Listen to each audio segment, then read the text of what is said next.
নমস্কার বন্ধুরা, জয়শ্রীর পাকঘরে সবাইকে স্বাগত। আমার আজকের রেসিপি মেটে চচ্চড়ি। রেসিপিটি শেষ পর্যন্ত দেখবার অনুরোধ রইল এবং আপনারাও এভাবে বানান কিনা কমেন্ট বক্সে অবশ্যই জানাবেন। আর রেসিপিটি ভালো লাগলে চ্যানেলটি সাবস্ক্রাইব করে আমার পাশে থাকবার অনুরোধ রইল। আমি এখানে 250 গ্রাম খাসির মেটে নিয়েছি। এগুলোকে 1 ইঞ্চি মাপে কেটে ভালো করে ধুয়ে নিয়েছি। সম্পূর্ণ মেটে একই মাপে কেটে নিয়েছি। এদিকে গ্যাসের উপরে একখানা কড়াই বসিয়ে দিয়েছি। এখানে 1 টেবিল চামচ পরিমাণে সর্ষের তেল দিয়েছি। তেলটা ভালোভাবে গরম হয়ে গেলে একখানা বড় মাপের আলুকে ঠিক মেটের মতো করেই কেটে নিয়েছি, একই মাপে কেটে নিয়েছি। এগুলোকে আমি একটু লবণ দিয়ে একটু গোল্ডেন ব্রাউন করে ভেজে নেব। 2 থেকে 3 মিনিট মিডিয়াম ফ্লেমে রেখে এইভাবে আলুটাকে আমি ভেজে তারপরে তুলে নিচ্ছি।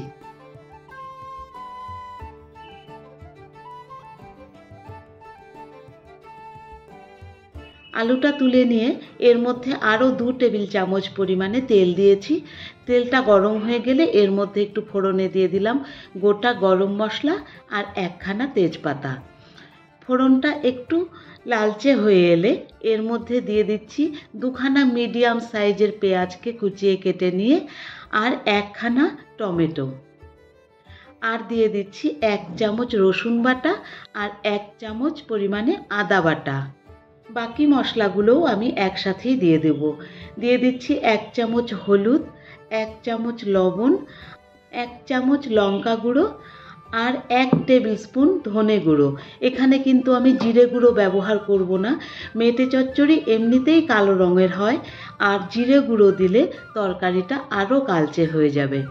এই মশলাগুলোকে একসাথে আমি মশলার কাঁচা ভাব চলে যাওয়া পর্যন্ত কষিয়ে নেব।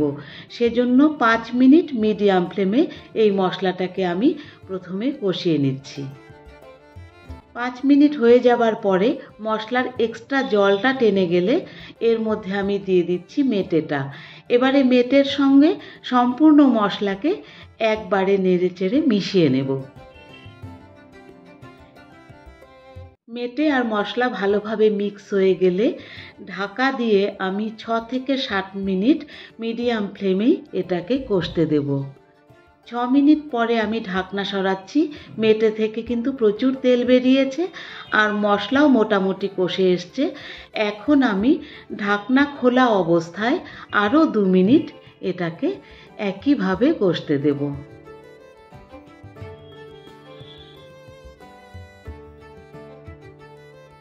2 মিনিট হয়ে গেছে, দেখুন তেল কিন্তু সম্পূর্ণ ছেড়ে গেছে আর মশলার মধ্যে কোনো এক্সট্রা জল নেই।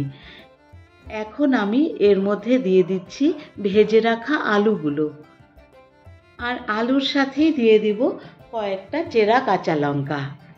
এবারে আলু মেটে আর সম্পূর্ণ মশলা মিলিয়ে ফাইনালি আরও 3 থেকে 4 মিনিট কষিয়ে নেব।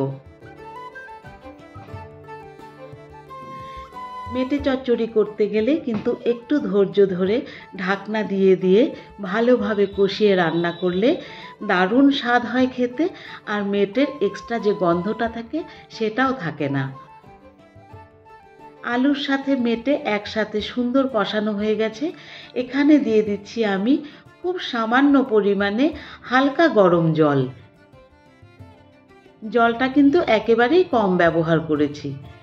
আর জল দেওয়ার পরে 1 চামচ গরম মশলা গুঁড়ো।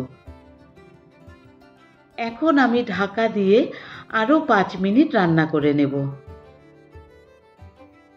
5 মিনিট বাদে ঢাকনা সরিয়ে নিচ্ছি। আমার মেটে চচ্চড়ি সম্পূর্ণ রেডি হয়ে গেছে। গরম গরম নামিয়ে রুটি বা পরোটার সাথে পরিবেশন করলে কিন্তু দারুণ লাগে খেতে। রেসিপিটি ভালো লাগলে একটা লাইক করে দেবেন। ধন্যবাদ, ভালো থাকবেন।